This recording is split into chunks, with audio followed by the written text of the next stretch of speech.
Hello parents, welcome back to our channel blessings. मैं मनिंदर कौर, आपकी special educator और trainer.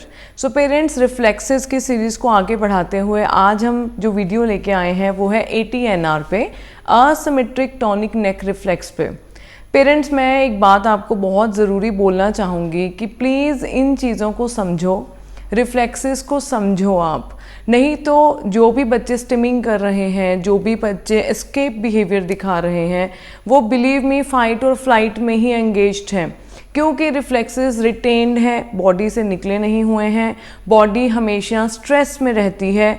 Sometimes क्या होता है पेरेंट्स, हम ऊपर से पॉलिशिंग कराते जा रहे हैं और बेस पे हम लोग काम नहीं कर रहे हैं। तो बिलीव मी, जब भी आप थेरेपीज बंद कर रहे हैं, बच्चों के रिग्रेशंस आ रहे हैं। और मैं हमेशा पेरेंट्स को ना, जब भी हम लोग मीटिंग करते हैं, क्योंकि मोस्टली सैटरडे को मैं पेरेंट्स को मिलती हूँ, तो बहुत दूर दूर से लोग मिलने आते हैं। और जब भी मैं कहती हूँ ना कि आप लोग प्लीज़ टेम्परेरी प्लेजर्स को इंजॉय मत कीजिए। टेम्परेरी प्लेजर्स का मतलब अब मैं आपको समझाती हूँ। सपोज मेरे पास एक कोई पेरेंट आया जिनके बच्चे को हाई फंक्शनिंग या माइल्ड या मॉडरेट ऑटिज्म है। मैं बीइंग अ थेरेपिस्ट टारगेट्स कुछ और बता रही हूँ पेरेंट्स को, बट वो मेरे पीछे पड़े हैं एकेडमिक्स के। सपोज हम लोगों ने एकेडमिक्स दे दिया, 1 to 10 लिखना सिखा दिया, उनके हिसाब से वो पर्टिकुलर थेरेपी सेंटर अभी बहुत अच्छा है, क्योंकि मैं पेरेंट के हिसाब से चल रही हूँ और मैंने वो टारगेट अचीव करके दिया, तो मैं इसको टेम्परेरी प्लेजर बोलूँगी। और मेरे को इसमें कोई डाउट नहीं है। बिलीव मी पेरेंट्स, जो इस तरीके की अचीवमेंट्स पे बहुत खुश हैं, ये अल्टीमेट गोल आप लोग अचीव नहीं कर रहे हैं आगे जाके, क्योंकि अभी हम बच्चे के बेस को इग्नोर कर रहे हैं। होलिस्टिक अप्रोच हम लोग फॉलो नहीं कर रहे हैं। सिर्फ पर्टिकुलर थेरेपीज में जो आप लोग कर रहे हो, जिस प्रैक्टिस को आप लोग फॉलो कर रहे हो, ये लॉन्ग टर्म आपको गोल्स पे तो नहीं पहुंचाने वाली। होलिस्टिक अप्रोच फॉलो करो, रिफ्लेक्सेस को अंडरस्टैंड करो। और जो पेरेंट्स ये बोलते हैं ना कि मैम हमें थेरेपिस्ट ने ये नहीं बताया, हम उस थेरेपी सेंटर में गए, हमें वहाँ नॉलेज नहीं दी गई, मैं आपको ये कहती हूँ कि अब आपके पास कोई रीज़न नहीं है डिस्कस करने का। बिलीव मी, यूट्यूब चैनल पे पूरा जोर लगाया जा रहा है आप लोगों को नॉलेज देने का। अभी भी अगर आप लोग कहते हो कि हमें तो किसी ने बताया ही नहीं, तो अब तो मैं ये बात कभी भी नहीं सुनती हूँ। और सैटरडे को मैं हमेशा पेरेंट्स को बोलती हूँ, आपको लॉन्ग टर्म गोल्स को अचीव करना है। टेम्परेरी शॉर्ट टर्म गोल्स आप लोग रखिए डेफिनेटली, बट आपको देखना है कि मेरे कौन से गोल्स ऐसे हैं जो मेरे बच्चे को इंडिपेंडेंट स्किल्स पे और होल पर्सनैलिटी को पॉलिश करने में मेरे को हेल्प आउट कर रहे हैं। ठीक है। सो बहुत सारे बच्चे ऐसे हैं, मेरे पास ऐसे बहुत सारे बच्चे हैं जो 4-4.5 साल थेरेपीज लेके जा रहे हैं। इवन डॉक्टर रजिता खुद बताएंगे कि लोग 4-6 साल ऑक्यूपेशनल थेरेपी ले रहे हैं, बट रिफ्लेक्सेस पे काम नहीं हुआ तो बच्चा अपने गोल्स को अचीव नहीं कर पाएगा, जबकि वो खुद एक ऑक्यूपेशनल थेरेपिस्ट है। और वो क्योंकि she is a committed occupational therapist और वो हर चीज़ पे रोशनी डाल रही हैं। अगर हम ऊपर के गोल्स को अचीव करते जाएंगे और रिफ्लेक्सेस पे हमारा ध्यान नहीं है, जो कि कुछ मंथ्स और ईयर के बच्चे में इंटीग्रेट हो जाने चाहिए, तो इट मीन्स कुछ गोल्स हम अपने अंदर ही बच्चा लेके बैठा हुआ है। अब क्या है कि ये सारे रिफ्लेक्सेस बहुत इंपॉर्टेंट है। इनको सर्वाइवल रिफ्लेक्सेस बोला जाता है पेरेंट्स। ये बच्चे के सर्वाइवल के लिए इंपॉर्टेंट है, आपको अंडरस्टैंड करना है। तो फिर आप सोचिए कि जब सर्वाइवल के लिए इंपॉर्टेंट है तो ये रिफ्लेक्सेस कितने इंपॉर्टेंट होंगे। और बिलीव मी पेरेंट्स, हमारे बच्चों को सिर्फ सर्वाइव करना ही नहीं आ रहा है, आप ऊपर से कुछ भी डालते जाओ, क्योंकि रोबोटिक लर्निंग तो उनमें सब आती जा रही है। सिर्फ आई हैंड कोऑर्डिनेशन में इशू है, मोटर प्लानिंग में इशू है, लर्निंग डिसऑर्डर्स, लर्निंग इश्यूज हमारे बच्चों में आ रहे हैं, मोटर प्लानिंग नहीं है। विजुअल ट्रैकिंग मेरे बच्चे नहीं कर पा रहे हैं, क्रॉसिंग मिड लाइन नहीं कर पा रहे हैं। और ये सारे ही जो सिम्टम्स हैं वो ATNR के रिटेन्ड होने के हैं। अगर आपको इस वीडियो से सब कुछ समझ में आ जाएगा तो बहुत अच्छी बात है, नहीं तो आप मेरे को कमेंट सेक्शन में कमेंट करके बताइएगा। मैं आपके लिए शॉर्ट्स भी बनाने को रेडी हूँ कि मेरे पास, क्योंकि इतने स्टूडेंट्स ऐसे हैं जिनके ATNR reflex, Moro reflex retained है, आज तक इंटीग्रेट ही नहीं हुए हैं। आई विल शो यू कि रिटेन्ड वाले बच्चे देख लो और क्या एक्सरसाइजेस हम लोग कर रहे हैं, क्योंकि ब्लेसिंग्स में होलिस्टिक अप्रोच फॉलो की जाती है, आप सबको पता है। और आइए सुनते हैं डॉक्टर रजिता से, क्योंकि being a doctor, being a professional, she is the right person to guide you कि ATNR होता क्या है और क्या सिम्टम्स हैं, कैसे आप घर बैठे ही पहचान सकते हो। एंड इवन आप मेरे को आज घर पे चेक करेंगे और मेरे को कमेंट सेक्शन में बताएंगे कि किन किन लोगों को आज पता चला है कि हमारे बच्चे के तो रिफ्लेक्स ही अभी तक रिटेन्ड है, इंटीग्रेट ही नहीं हुए हैं। आइए डॉक्टर अजिता से सुनते हैं फुल ब्लूम वीडियो। पेरेंट्स, आज सिम्टम्स बताए जाएंगे, कैसे आप चेक करेंगे अपने बच्चे को, असेसमेंट, और नेक्स्ट वीडियो में हम एक्सरसाइजेस लेके आएंगे ATNR का। आइए parents. Hello everyone, myself Dr. Rajita Akula, your occupational therapist. So today we are going to talk about very important reflex, that is ATNR, asymmetric tonic neck reflex. So this reflex is very important because in 90% of ADHD and autism cases ये reflex present होता है और इसको मतलब diagnose ये होता नहीं है और बाकी सारे चीज़ों पे वर्कआउट करना स्टार्ट कर देते हैं। अगर ये डायग्नोज करके ये अगर सच में रूट कॉज है उसमें, तो we can see very good improvement if will work on this reflex. So video आप स्किप किए बिना देखिए क्योंकि ये बहुत इंपॉर्टेंट है इसको समझना। एंड ये प्रेजेंट होगा तो क्या क्या सिम्टम्स होंगे and how to test, that will know in this video, and about exercises will be knowing in next video. Okay, so ATNR starts बहुत अर्ली स्टार्ट हो जाता है 18 वीक्स ऑफ प्रेगनेंसी. जब 18 वीक्स प्रेग्नेंट होता है baby, तब ATNR reflex वूम में start हो जाता है. किकिंग जब प्रोसेस होता है ना, that is because of ATNR reflex. Okay, and ATNR reflex का इम्पॉर्टेंस क्या है बेबी में? तो ATNR रिफ्लेक्स की वजह से बर्थ कैनाल में से जब नॉर्मल वजाइनल डिलीवरी होती है, तो this reflex helps most to come out of the womb.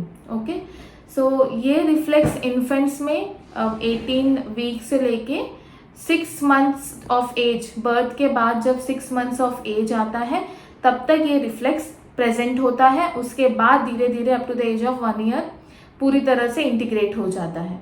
Okay, so this reflex is also known as fencing reflex because इस रिफ्लेक्स का पोज वैसा होता है. तो जब बेबी अपना हेड को इस साइड पे टर्न करेगा तो this hand will be extended, ये ऐसा हो जाएगा, and this hand will be flexed. तो पैर भी उसका एक्सटेंडेड रहेगा और पैर दूसरे साइड का फ्लेक्स्ड रहेगा. अगर बेबी इस साइड देख रहा है तो हैंड ऐसा होगा. Okay, will see how it looks. So I am having my 4 months baby. I will show you on her कि एग्जैक्टली रिफ्लेक्स कैसा दिखता है. चलो आइए देखो, इसका नेक इस साइड पे टर्न है, इसलिए hand is extended here and उस साइड पे फोल्डेड है. सो दिस इज ATNR रिफ्लेक्स. तो आपको एकदम क्लियरली दिख रहा है. देखो, लेग भी एक्सटेंडेड है, हैंड भी एक्सटेंडेड है जिस टाइप पे नेक है, एंड उस अपोजिट साइड पे लेग भी फ्लेक्स्ड है और हैंड भी फ्लेक्स्ड है. सो दिस इज ATNR रिफ्लेक्स. तो आपने देखा ना, बेबी का टर्न इस साइड, हेड इस साइड टर्न था तो उसका हैंड ऐसे था और ये वाला हैंड ऐसे था. ओके, तो ये जैसे फेंस हम लोग चला रहे हो ना, वैसा लगता है. ओके, तो लेग भी आपने देखा होगा, लेग और हैंड दोनों एक्सटेंडेड रहता है और अपोजिट साइड का फ्लेक्स्ड रहता है. तो ये मूवमेंट बेबी करता है वूम में, तो उसकी वजह से हम लोग को ऐसा लगता है किक्स फील होता है. एंड नेक्स्ट क्या है कि इस मूवमेंट की वजह से बेबी को प्रोप्रायोसेप्शन एंड टैक्टाइल इनपुट वूम में से मिलना स्टार्ट हो जाता है. जब ऐसा करके बेबी किक करेगा तो उसको प्रेशर मिलेगा, that is proprioception sense, and tactile sense वो फील करेगा. Okay, so this reflex is important for to develop this vision develop करने के लिए, आई हैंड कोऑर्डिनेशन डेवलप करने के लिए, ईटिंग सेंस डेवलप करने के लिए.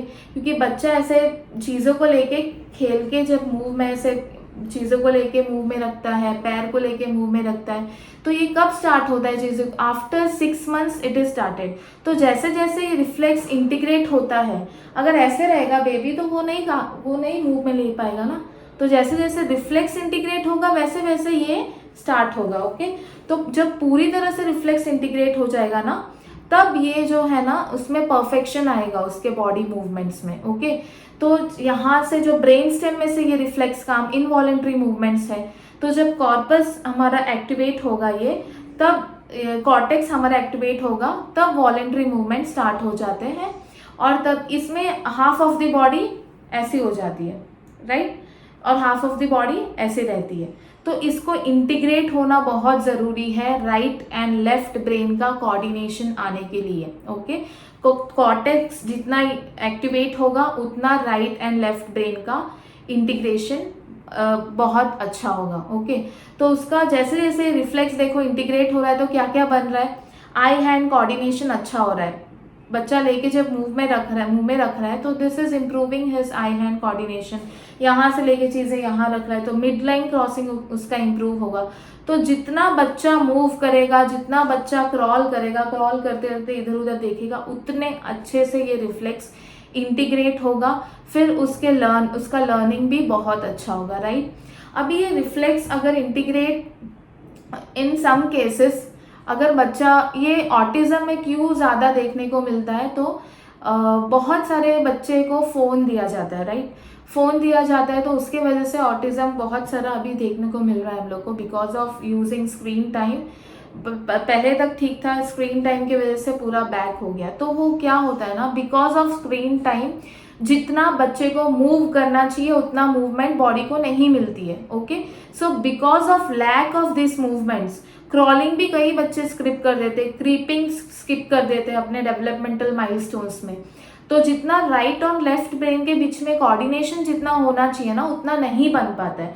तो उसके वजह से ये रिफ्लेक्स कई सारे केसेस में रिटेन रह जाता है। Okay, so this is the cause कि 90% ऑफ द केसेस में हमें देखने मिलेगा कि ATNR reflex is retained. Okay, so what are the causes of this reflex, मतलब अगर ATNR रिफ्लेक्स रिटेन है बॉडी में से, अगर गया नहीं आफ्टर 1 ईयर भी, चलो 6 मंथ्स के बाद तो इंटीग्रेट हो ही जाता है, लेकिन अगर धीरे धीरे किसी बच्चे में इंटीग्रेट हो रहा है तो भी मैक्स 1 ईयर तक दिस रिफ्लेक्स इज इंटीग्रेटेड। अगर 1 ईयर के बाद भी ये रिफ्लेक्स इंटीग्रेट नहीं हुआ तो उसके जो सिम्टम्स हैं वो प्रेजेंट रहेंगे। तो मेनली जो सिम्टम्स है वो रीडिंग राइटिंग डिफिकल्टी हो सकती है। तो जिसमें भी डिसलेक्सिया है उसमें भी ये रिफ्लेक्स प्रेजेंट होने के बहुत सारे चांसेस हैं। तो अगर बच्चे को डिसलेक्सिया है, रीडिंग राइटिंग प्रॉब्लम है, मैथ्स प्रॉब्लम है, काउंटिंग प्रॉब्लम है, तो you can check for this reflex. Okay, because इसमें जो विजन है वो बहुत अफेक्ट हो जाता है, क्योंकि ये जैसे जैसे रिफ्लेक्स इंटीग्रेट हो जा रहा है, विजन आई हैंड कोऑर्डिनेशन बच्चे का स्ट्रांग होता है। तो अगर ये रिफ्लेक्स इंटीग्रेट नहीं हो रहा है तो आई हैंड कोऑर्डिनेशन पुअर रहेगा, मिड लाइन क्रॉसिंग पुअर रहेगा। ओके, बच्चा अगर ऐसा कर रहा है तो अगर ये टर्न हेड कर रहा है तो उसके हाथ भी ऐसे टर्न होंगे। Okay, so reading writing difficulties, mid line crossing, eating difficulties हो सकती है। स्कूल में क्या डिफिकल्टीज हो सकती है, तो कॉपिंग from the board, they can't adjust the distance से कुछ देख रहा है फिर पास में देख रहा है तो वो जो एडजस्ट होना चाहिए आईज को वो एडजस्ट नहीं हो पाएगा। स्ट्रेबिस्मस हो सकता है, आईज का डिफिकल्टी, वो एस्टिग्मेटिज्म हो सकता है, that is also eyes problem. Okay, मतलब जो कर्वेचर सेट होना चाहिए लेंस का, आईज में जो लेंस होती है उसको जो कर्वेचर सेट करना चाहिए जब हम दूर देख रहे हैं, पास देख रहे हैं, तो वो जो कर्वेचर सेट नहीं कर पाता है क्योंकि वो उतना प्रैक्टिस ही नहीं हुआ लैक ऑफ मूवमेंट की वजह से। Okay, so these are the problems of अगर ATNR रिफ्लेक्स रिटेन है। और क्या हो सकता है, बाईसाइकिल राइड नहीं कर सकते। ओके, क्योंकि इधर देखेगा तो ये हैंड में कुछ मूवमेंट होगा, उधर देखेगा तो ये हैंड में कुछ मूवमेंट होगा, सो दे कांट हैंडल। ओके, सही से वो लोग नहीं चला सकते और उनका जो ट्रैकिंग है वो सही नहीं होता है। अगर हॉरिजॉन्टली कुछ चीज़ मूव कर रही है तो वो हाफ तक ही ट्रैक करेंगे, इसके बाहर जाएगा तो दे विल स्टॉप ट्रैकिंग और फिर से उनका अटेंशन चला जाएगा। ओके, तो विजुअल डिस्टर्बेंसेस बहुत होती है अगर ATNR रिफ्लेक्स रिटेन्ड होगा तो इसमें जो विजुअल प्रॉब्लम्स होती है, मतलब विजुअल स्टिमिंग भी हो सकती है, इसके वजह से ही ऑडिटरी इश्यूज हो सकती है ATNR के वजह से। ओके, मतलब ऑडिटरी हाइपर सेंसिटिविटी हो सकती है, मतलब कुछ भी आवाज आ रहा है तो बच्चा कान बंद कर रहा है। So these are the sensory issues related to ATNR reflex. And reading writing का तो मैंने बोल दिया। कॉपिंग फ्रॉम द बोर्ड, बहुत ज़्यादा दबा के लिख रहा है बच्चा, प्रेशर कितना अप्लाई करना है नहीं पता चल रहा है। कभी कभी बच्चे बुक को पूरा ऐसे टर्न करके लिखते हैं, क्योंकि यहाँ से ऐसे लिख रहे हैं तो यहाँ पे आते आते उनका हैंड राइटिंग फिर चेंज हो जाएगा, तो उनको ये कन्वीनियंट लगेगा कि बुक को 90 डिग्री में टर्न करके ऐसे लिख रहे हैं ये लाइन में, ये लाइन में होगा तो यहाँ से जब मिड लाइन क्रॉस हो रहा है तब बच्चे को प्रॉब्लम होगी। ओके, मैथ्स में प्रॉब्लम होगा बच्चे को, क्योंकि उसमें भी आईज का जो आई हैंड कोऑर्डिनेशन और बाइलेटरल ब्रेन एक्टिवेशन है, जितना कोऑर्डिनेशन बनना चाहिए, जितने न्यूरॉन्स बनने चाहिए दोनों के बीच में, वो कम हो जाता है। उसके वजह से मैथ्स इश्यू भी आती है। Okay, so these are the symptoms अगर ATNR रिफ्लेक्स इंटीग्रेट नहीं हो रहा है तो। गेट भी अच्छा नहीं होता है बच्चे का, गेट मतलब जो वॉकिंग स्टाइल होता है वो भी ठीक से नहीं होता है, बॉडी बैलेंस ठीक नहीं होता है, क्योंकि जो लेफ्ट हाफ है राइट हाफ है दोनों कोऑर्डिनेट नहीं होंगे ना, तो उसके वजह से बॉडी बैलेंस भी बच्चे का अफेक्ट होता है। Okay, so these are the symptoms of retained ATNR reflex. अब ऐसा नहीं है कि बच्चे में अगर ATNR रिफ्लेक्स रिटेन्ड है, इसका मतलब ये जो मैंने सिम्टम्स अभी बताए वो सारे सिम्टम्स बच्चे में प्रेजेंट है, that is not the case. उसमें से कोई कोई सिम्टम्स प्रेजेंट हो सकते हैं और कोई कोई सिम्टम्स नहीं भी हो सकते। ओके, तो इट डिपेंड्स ऑन द मतलब कितना रिफ्लेक्स प्रेजेंट है बॉडी में स्ट्रांगली प्रेजेंट है रिफ्लेक्स या थोड़ा बहुत प्रेजेंट है, टेस्ट करके पता चलेगा कि कितने हद तक रिफ्लेक्स प्रेजेंट है। अगर बहुत रिफ्लेक्स प्रेजेंट है, मतलब बहुत पूरा ऐसा हो जा रहा है, टर्न कर रहा है, तो ज़्यादा सिम्टम्स प्रेजेंट होगा। अगर थोड़ा कम मूवमेंट है, थोड़ा बहुत ट्विचिंग मूवमेंट आ रही है हैंड्स में नेक मूव करने से, तो सिम्टम्स भी कम दिखाई देंगे, जैसे कि लर्निंग डिसेबिलिटी हो सकती है, राइटिंग प्रॉब्लम हो सकती है, या तो फिर मैथ्स का इश्यू हो सकता है। ओके, सो ये सब सारे थोड़े प्रॉब्लम्स हो सकते हैं। अगर रिफ्लेक्स ज़्यादा प्रेजेंट है तो बैलेंसिंग में प्रॉब्लम हो सकता है, चलने में प्रॉब्लम हो सकता है, स्टेयर्स अप एंड डाउन करने में प्रॉब्लम हो सकता है, चेयर में से मतलब गिर गया बच्चा बैलेंस करते हुए, और बोर्ड में से कॉपी नहीं कर पा रहा है, दूर की चीज़ें नहीं दिख रही है क्योंकि कर्वेचर एडजस्ट जितना करना होता है वो नहीं हो पा रहा है। ओके, सो ऐसा होता है, it depends upon the reflex कि वो कितने हद तक प्रेजेंट है। ओके, नाउ विल सी कि इसको बड़े बच्चों में कैसे चेक करना है, मतलब छोटे बच्चों में मैंने आपको करके बताया ना, सो बड़े बच्चों में उसको कैसे चेक करना है, विल सी। चलो आइए देखते हैं। This is example of retained reflex. Head move कर रही है तो साथ में हैंड्स भी मूव हो रहे हैं, और वो ग्लासेस गिर गए, उसको बैलेंस नहीं कर पा रही है बिकॉज ऑफ रिटेन्ड रिफ्लेक्स। देखो हेड मूव कर रही है तो हैंड बेंड हो रहा है और हैंड्स भी साथ में हेड के साथ मूव कर रहे हैं। सो this is example of reflex present in the body. Okay, तो मैंने आपको अभी पॉजिटिव साइन दिखाया, अगर मतलब रिफ्लेक्स अगर रिटेन होगा तो कैसा होगा। She is my daughter. हम लोग के पास मतलब बिकॉज ऑफ प्राइवेसी रीजंस हम लोग नहीं दिखा पाए कि अगर सच में रिफ्लेक्स प्रेजेंट होगा तो कैसा होगा, इसलिए आई टोल्ड हर कि आप ऐसा करो, तो उसने किया, तो मतलब रिफ्लेक्स प्रेजेंट होगा तो ऐसा होगा। ओके, तो जैसे ही वो हेड टर्न करेगा बच्चा, गिर जाएंगे ग्लासेस, इधर हेड टर्न करेगा इधर गिर जाएंगे, क्योंकि हैंड का मूवमेंट होगा, हैंड स्टेबल नहीं रह पाएंगे। नेक से हैंड कनेक्टेड है, यहाँ पे आपको दिख रहा है ना, तो ये होगा रीजन।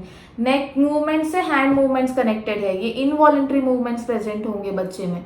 तो जो इनवॉलेंट्री मूवमेंट्स है, नेक का हैंड का मूवमेंट्स जब सेपरेट होगा तब डेवलपमेंट बहुत अच्छा होगा, लर्निंग बहुत अच्छी होगी। ओके, तो अभी आपको समझ में आ रहा है कनेक्शंस की रिफ्लेक्सेस कैसे अफेक्ट कर सकते हैं और क्यों इतना इम्पोर्टेंस है इसको जानना एंड इसको इंटीग्रेट करना। ओके, तो जब भी इंडिविजुअल मूवमेंट आएगा बच्चे में, इंडिविजुअल पार्ट जब मूव करेगा तब दूसरा पार्ट अगर नहीं मूव कर रहा है तब बच्चा परफेक्ट हो जाएगा। ओके, तो इसमें आई हैंड कोऑर्डिनेशन अफेक्ट होगा, आईज का अफेक्ट होगा, जैसे मैंने सारे कॉजेस बताए आप लिंक कर लीजिए कि ऐसे नेक के साथ जब हैंड्स मूव करेगा तो वो बच्चा आई हैंड कोऑर्डिनेशन भी नहीं कर पाएगा, right. So this is the case. Now will सी अगर नॉर्मल होगा तो कैसे। In this you can see that वो हेड मूव कर रही है फिर भी उसके हैंड्स स्टेबल है, मतलब रिफ्लेक्स इस केस में इंटीग्रेट हो चुका है। ओके, तो रिफ्लेक्स इंटीग्रेट हो गया तो नो मूवमेंट इन हैंड। अभी मैंने नॉर्मल बताया, अगर रिफ्लेक्स इंटीग्रेट हो चुका होगा तो वो लेफ्ट राइट बच्चा देखेगा तो भी जो हैंड्स है वो स्ट्रेट रहेंगे, वो नहीं हिलेंगे। Okay, now will see next test. This is example of retained reflex, मतलब रिफ्लेक्स बॉडी में प्रेजेंट है, इसलिए वो हेड मूव कर रही है तो साथ में हैंड्स भी मूव होगा। ओके, तो रिफ्लेक्स प्रेजेंट होगा तो ऐसे मूवमेंट सो इस टेस्ट में भी मैंने उसको करने बोला है कि आप ऐसा करो, तो शी डिड इट। वो बहुत परफेक्टली नहीं कर पाई है, she is only 3.5 years old now. So जैसे उसने पकड़ा है इसको ऐसे, तो पकड़ के मैंने बोला कि राइट देखो, तो उसका हैंड ऐसे टर्न, ऐसे बेंड हो रहा है। तो ये अगर रिफ्लेक्स प्रेजेंट होगा तो ये चीज़ होगी, राइट। ऐसे देखेंगे तो ये टर्न, हैंड टर्न हो रहा है, बेंड हो रहा है। ऐसे देखेंगे तो ये बेंड हो रहा है। तो ट्विचेस मूवमेंट या बेंड होना या नेक के साथ हैंड्स भी ऐसे मूव होना, तो ये हो सकता है। ओके, ये रिफ्लेक्स मतलब प्रेजेंट है। अगर बच्चा कोऑपरेट नहीं कर रहा है तो आपको हाथ में ऐसे कुछ पकड़ा देना है, हेड को आपको ही मूव करना है। आप मूव करोगे तो साथ साथ में हैंड्स भी मूव करेंगे अगर रिफ्लेक्स प्रेजेंट होगा तो। ओके, नाउ विल सी अगर रिफ्लेक्स एब्सेंट होगा तो, मतलब इंटीग्रेट हो चुका हुआ, तो कैसे। यहाँ पे रिफ्लेक्स इंटीग्रेट हो चुका है, इसलिए हेड मूवमेंट पे भी हैंड्स का कोई मूवमेंट नहीं है, हैंड्स स्टेबल है। Okay, so this is normal. Okay, तो ऐसे नो मूवमेंट ऑफ हैंड्स। देखो अभी रिफ्लेक्स इंटीग्रेटेड मैंने आपको बताया, तो जितना भी वो हेड मूव कर रही है, हैंड्स तो स्टेबल है। तो ये अचीव होना चाहिए बच्चों में, जब रिफ्लेक्स, आप रिफ्लेक्स पे काम कर लोगे और रिफ्लेक्स जब इंटीग्रेट हो जाएगा तो। ओके, अब next test. This is example of retained reflex. Head move कर रही है तो अपोजिट साइड हैंड बेंड हो रहा है। She tried her level best to show you कि कैसा होता है अगर रिफ्लेक्स अनइंटीग्रेटेड हो तो। सो नेक्स्ट तीनों टेस्ट सेम है, पोजीशंस अलग है। अब इसमें क्रॉलिंग पोजीशन में हम लोग ने चेक किया है, जब बच्चा हेड मूव कर रहा है तो ये हैंड टर्न हो रहा है ऐसे, ये मूव कर रहा है तो ये बेंड हो रहा है। ओके, तो she is trying to show you कि ऐसा होता है। ओके, सो आप समझ गए ना कि रिफ्लेक्स प्रेजेंट होगा तो क्या चेंजेस आपको हैंड्स में, नेक मूवमेंट से हैंड्स में क्या चेंजेस आपको दिखेंगे। हैंड्स में आपको ट्विचिंग मूवमेंट दिखेगी, या हैंड बेंड हो जाएगा, या हैंड उस साइड्स पे टर्न हो जाएगा। Okay, so this is the sign that reflex is present. Now will see normal. This is example of reflex integrated. इसमें रिफ्लेक्स इंटीग्रेट हो चुका है, इसलिए कोई मूवमेंट नहीं है हैंड्स का। अगर रिफ्लेक्स इंटीग्रेट हो चुका होगा तो जितना भी हेड मूव करेंगे, हैंड्स नॉर्मली रहेंगे, मूव नहीं होंगे। ओके, अब जैसे मैंने बोला कि इट डिपेंड्स ऑन द कितने, मतलब रिफ्लेक्स कितना प्रेजेंट है बॉडी में, कितना परसेंटेज रिफ्लेक्स प्रेजेंट है। तो कोई पोजीशन में आपको, जैसे क्रॉलिंग पोजीशन में ट्विचिंग नहीं नजर आएगी, लेकिन इस पोजीशन में नजर आएगी, और स्लीपिंग पोजीशन में नजर आएगी। मतलब थोड़ा बहुत रिफ्लेक्स, काफ़ी हद तक रिफ्लेक्स इंटीग्रेट हो चुका है एंड थोड़ा बहुत बाकी है। अगर किसी एक पोजीशन में आपको नजर आ रही है ट्विचिंग या movement of the hands, head के साथ हैंड्स मूव कर रहे, तो उसमें रिफ्लेक्स, मतलब जो सिम्टम्स हैं वो भी कम होंगे। ओके, सो ऐसे आपको चेक करना है और आपको पता करना है कि कितने परसेंटेज तक रिफ्लेक्स प्रेजेंट है। ओके, सो दो जो सिम्टम्स है, it also depends on the amount of reflex present in the body. Okay, so अब नॉर्मली हम लोग क्या करते हैं, अगर रिफ्लेक्स के बारे में हम लोग को नहीं पता है तो फिर जैसे रीडिंग राइटिंग का इश्यू है, तो हम लोग रीडिंग राइटिंग के जो भी मटेरियल्स है उस पर हम लोग काम करते रहेंगे, बट इम्प्रूवमेंट नहीं आएगा, क्योंकि उसका जो इंटरनल रिफ्लेक्स है वो इंटीग्रेट नहीं हो रहा है, तो we can't get improvement, right. तो this is the root cause. बच्चा बाईसाइकिल नहीं राइड कर पा रहा है, बट हम लोग ने बहुत डेली उसको प्रैक्टिस करवा रहे हैं बाईसाइकिल राइड करने की, बच्चा सीख नहीं पा रहा है बिकॉज ATNR इज प्रेजेंट। तो this is the root cause. Okay, so ये जितना भी मैंने कॉजेस बताया उसमें हम लोग कई सारे एक्टिविटीज ट्राई कर लेते हैं, सेंसरी इंटीग्रेशन लगा देते हैं, पर फिर भी इम्प्रूवमेंट नहीं आता है। हैंड राइटिंग में इम्प्रूवमेंट नहीं आता है, बॉडी बैलेंस में इम्प्रूवमेंट नहीं आता है, चलने की स्टाइल में इम्प्रूवमेंट नहीं आता है, मैथ्स इम्प्रूव नहीं होता है, ऑडिटरी ऐसे ही रहते हैं, विजुअल इश्यूज ऐसे ही रहते हैं कितना भी काम करने के बाद, क्योंकि जो रूट कॉज है you are not looking at that, right. तो पहले इसको रूल आउट करना इज वेरी इंपॉर्टेंट। तो मैंने आपको प्रैक्टिकली करके बताया कि ये कैसे अफेक्ट करता है। ओके, तो मूवमेंट्स को इंडिविजुअलाइज करना is very important. Okay, I hope आपको समझ में आया पूरा। अगर जो भी डाउट्स हैं आप मुझे व्हाट्सएप या ईमेल कीजिए। My number and email ID is given in the description box. It is better कि आप अपने पास के ऑक्यूपेशनल थेरेपिस्ट के पास जाके चेक करवाएं, क्योंकि आपको समझाने में भी, मतलब आपको क्लियर हो जाएगा, लेकिन और अगर आपको क्लैरिटी चाहिए तो you should visit occupational therapist, कि क्या क्या सिम्टम्स प्रेजेंट है, कितने हद तक प्रेजेंट है and all. Okay, so if you have any doubts then you can contact me. Thank you. So parents, हर रिफ्लेक्स को समझिए. आगे बहुत सारी वीडियोस रिफ्लेक्सेस पे हम लेके आएंगे. इस बार पूरा सीरीज़ कंप्लीट करेंगे. और एक और अच्छी न्यूज़ मैं आपके लिए लेके आई हूँ. हमें ब्लेसिंग्स में एक पेरेंट ने कंसेंट दिया है जिसकी अभी ज्वाइनिंग हुई है. आई गेस अभी 6-7 सेशंस उस बच्चे के हुए हैं. उन्होंने हमें कंसेंट दिया है कि आप मेरे बच्चे का पूरा जर्नी पेरेंट्स को दिखाइए. मुझसे लास्ट टाइम एक गलती हुई थी. मैं लैंग्वेज सीरीज़ आपके लिए लेके आई थी, लैंग्वेज कैसे अचीव करनी है, जबकि नाम मैंने यही रखा था कि लैंग्वेज कैसे लेके आनी है. बट दिस टाइम उस बच्चे पे लैंग्वेज के साथ साथ बैकग्राउंड में और बहुत कुछ हमने एक्सरसाइजेस की थी, होलिस्टिक अप्रोच फॉलो की थी. ग्रुप सेशन उसके हो रहे थे, बॉडी जिम, ब्रेन जिम हो रहा था, 1-to-1 सेशंस हो रहे थे, लैंग्वेज थेरेपी हो रही थी. तो वो एज अ होलिस्टिक अप्रोच हम लोगों ने आपको नहीं दिखाई, सिर्फ लैंग्वेज का सीरीज़ मैं आपके लिए लेके आई थी. सैटरडे बहुत सारे पेरेंट्स क्योंकि मिलने आते हैं, बहुत सारे पेरेंट्स बहुत खुश थे कि मैम आपकी सीरीज़ की वजह से हमारे बच्चों का लैंग्वेज आ गया है. बट क्योंकि मैं देख पा रही थी कि मेरी गलती है कि मैंने बैकग्राउंड में वो तो दिखाया ही नहीं कि मैंने और क्या अप्रोचेस उस बच्चे के साथ फॉलो की हैं. तो पेरेंट्स, इस बच्चे के साथ मैं क्या क्या करने वाली हूँ वो आपको सब दिखाऊंगी. ये बच्चा भी सिर्फ नाउन्स पे है, लैंग्वेज पूरा कैसे लेके आना है आपको दिखाएंगे, क्या क्या प्रैक्टिस हम लोग कर रहे हैं. और हर वीक मैं उसका वीडियो पोस्ट करूंगी कि मैंने यहाँ से स्टार्ट किया था, नेक्स्ट वीक बच्चा यहाँ पहुँच गया, फिर नेक्स्ट वीक यहाँ पहुँच गया. उस क्या कहते हैं उसको, प्लेलिस्ट को भी मैं एक बहुत अच्छा नाम देने वाली हूँ. और नेक्स्ट वीडियो डेफिनेटली हम लेके आएंगे बहुत जल्दी. ये सीरीज़ हम आपके लिए लेके आ रहे हैं. सो पेरेंट्स, ऐसे ही जुड़े रहिए और वीडियोस को ज़्यादा से ज़्यादा शेयर कीजिए माय डियर पेरेंट्स. हो सकता है आपके एक शेयर की वजह से कोई बच्चा बेटर कर सके अपनी लाइफ में. Thank you so much and keep sharing our videos. Thank you.